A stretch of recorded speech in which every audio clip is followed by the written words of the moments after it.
গ্রামীণ ঐতিহ্য রক্ষা, মেধা অন্বেষণ এবং তরুণ প্রজন্মকে পাঠভ্যাসে উদ্বুদ্ধ করার লক্ষ্যে সরিষাবাড়িতে অনুষ্ঠিত হল সহজপাঠ পৌষ উৎসব 1432।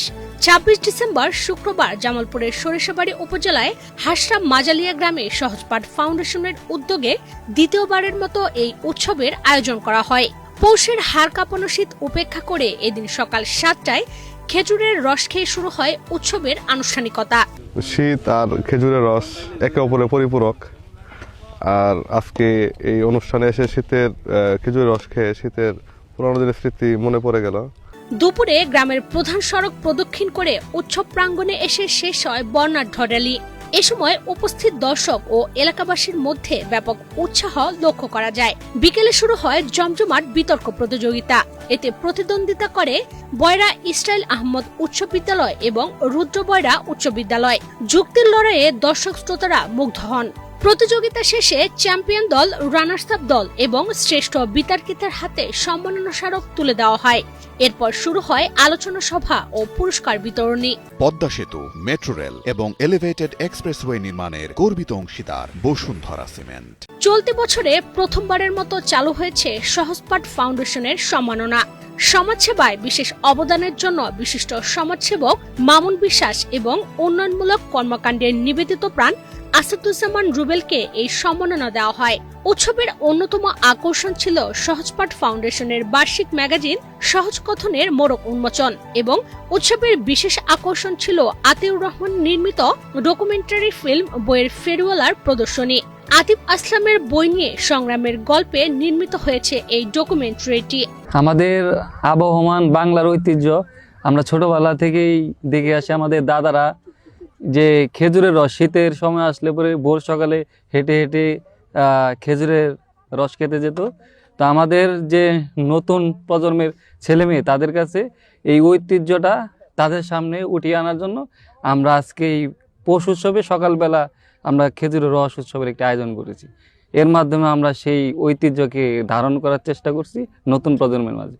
2018 সালে ইন্টারমিডিয়েট শ্রেণীতে অধ্যয়নরত তরুণ আতিফ আসাদ মাত্র 20টি বই নিয়ে মিলন স্মৃতি পাঠাগার নামে সংগঠনের সূচনা করে। শুরুতে তিনি নিজে সাইকেল চালিয়ে পাঠকদের হাতে হাতে বই পৌঁছে দিতেন। বর্তমানে এই সংগ্রহ বেড়ে দাঁড়িয়েছে 8000 বইয়ে। হারাতে বসা গ্রামীণ সংস্কৃতির এই সময়ে এমন আয়োজনে অংশ হতে পেরে উচ্ছ্বাস প্রকাশ করেছেন অতিথিরা। সহজপাঠ উদ্যোগে আজকে যে পৌষ উৎসব চমৎকার একটা উদ্যোগ। জামালপুর জেলার সরিষাবাড়িতে যে আয়োজন করছে, আসলে গ্রাম বাংলা এই ধরনের উদ্যোগ কিন্তু আস্তে আস্তে হারিয়ে যাচ্ছে। গ্রাম বাংলার যে শীতের পিঠা, পাশাপাশি এই মানুষগুলো একসাথে হওয়া, তাদের বেড়ে ওঠা, শিশু, বয়স্ক, বৃদ্ধ সবাই, সত্যি চমৎকার একটা উদ্যোগ। আমরা সিরাজগঞ্জ থেকে আসছি। আজকে খুবই ভালো লাগছে। এই পৌষ উৎসবে এসে আমরা বিভিন্ন ধরনের পিঠা খাচ্ছি। আমরা এখানে পিঠা বানানো হচ্ছে, সেখান থেকেই নিয়ে আমরা পিঠা খাচ্ছি, হরেক রকমের পিঠা। আমাদের তো গ্রামীণ বাংলার এটি চিরায়ত দৃশ্য।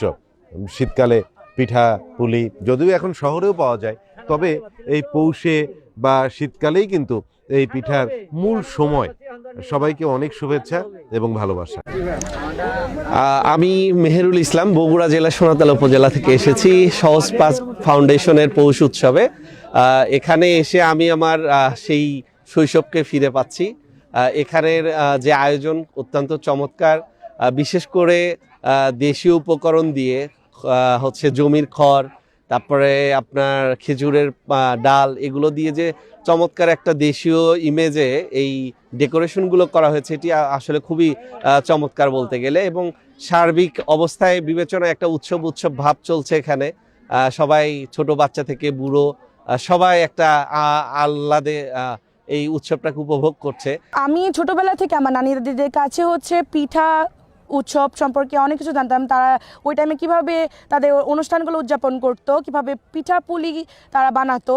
তো এই অনুষ্ঠানে আসার পর আমি লক্ষ্য করলাম যে তারা হচ্ছে ওই আগের দিনের যে ঐতিহ্যগুলো সেগুলো ফুটিয়ে তুলেছে।